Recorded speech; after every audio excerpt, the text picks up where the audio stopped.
आपातकाल के 50 साल पूरे होने पर विदेश मंत्री डॉक्टर एस जयशंकर ने कहा, विदेश सेवा में मेरे वरिष्ठों ने मुझे बताया कि दुनिया में आपातकाल को डिफेंड करना कितना मुश्किल था। भारत को लोकतंत्र की जननी माना जाता है। भारत के राजनयिक कैसे इसे डिफेंड करते। सालों बाद यह पूछे जाने पर कि क्या वे आपातकाल के बारे में कुछ बदलती, उसके जवाब में इंदिरा गांधी ने कहा, नहीं। कांग्रेस पार्टी, इंदिरा गांधी, यहाँ तक कि राजीव गांधी ने भी कभी खेद व्यक्त नहीं किया। 77 में मैंने यूपीएससी एग्ज़ाम पास किया और मैं विदेश सेवा में अफसर बना।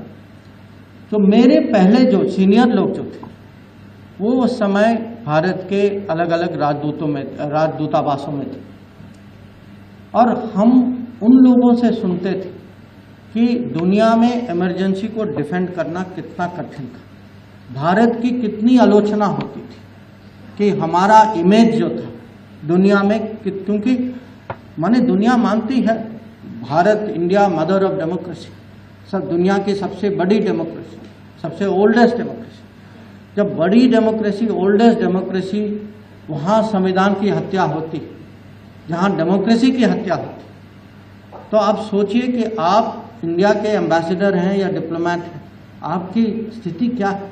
आप किस मुंह से आप भारत को डिफेंड करेंगे? कैसा इमेज बनाएंगे? ये हम लोग सुनते थे अपने सीनियर लोग से उस समय।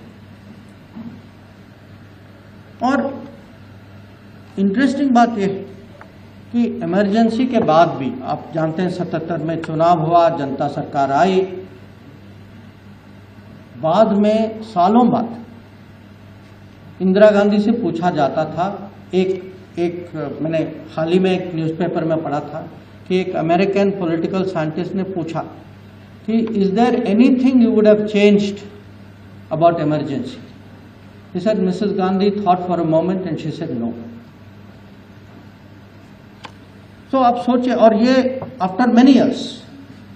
तो कभी आप ये सोचिए कि Congress party, Indira Gandhi, even Rajiv Gandhi, they have never expressed regret